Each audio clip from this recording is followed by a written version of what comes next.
સુરતના અડાજણમાં ઓપરેશન સિંદૂર દરમિયાન પાકિસ્તાને જડબાતોડ જવાબ આપનાર સેનાના સન્માનમાં ભવ્ય તિરંગા યાત્રા યોજાઈ। ઓપરેશન સિંદૂર દરમિયાન પાકિસ્તાને જડબાતોડ જવાબ આપનાર સેનાના સન્માનમાં સુરત શહેરના અડાજણમાં તિરંગા યાત્રા યોજાઈ છે। મહાલક્ષ્મી મંદિરથી પરશુરામ ગાર્ડન સુધી ધારાસભ્ય પૂર્ણેશ મોદીની આગેવાનીમાં ભવ્ય તિરંગા યાત્રા યોજાઈ હતી। આ તિરંગા યાત્રામાં લોકો રાષ્ટ્રધ્વજ સાથે પગપાળા નીકળ્યા હતા અને ભારત માતા કી જયના નારા લગાવી ભારતીય સેનાનો મનોબળ વધાર્યું હતું।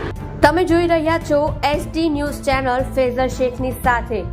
આજની ત્રિરંગા યાત્રા સંદર્ભમાં આપની શું પ્રતિક્રિયા છે? આજે મુખ્યત્વે સમગ્ર ભારત દેશ દરેક નાગરિકો દેશભક્તિનો પરિચય આપી રહ્યા છે।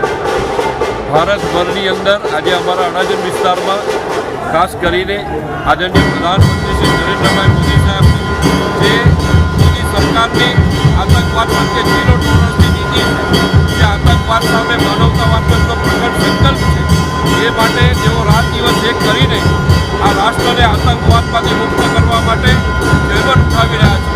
જે પહેલગામની ઘટના ઘટી અને ઘટના બાદ તાબડતોબ આતંકવાદીઓનો આખા દેશને નાબૂદ કર્યા। 100થી વધુ આતંકવાદીઓને મિટ્ટીમાં મિલાવીને એમણે રાષ્ટ્રહિતનું કામ કર્યું છે।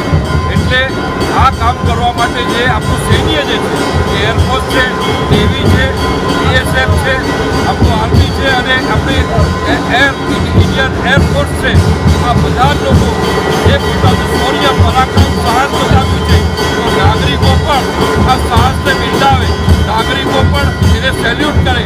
નાગરિકો આજે આખા ભારતના સૈનિકોની સાથે ઊભા છે એ પ્રતિનિધિ કરાવવા માટે અડાજણ વિસ્તારમાંથી આજે તિરંગા યાત્રા આપણે કાઢી રહ્યા છીએ।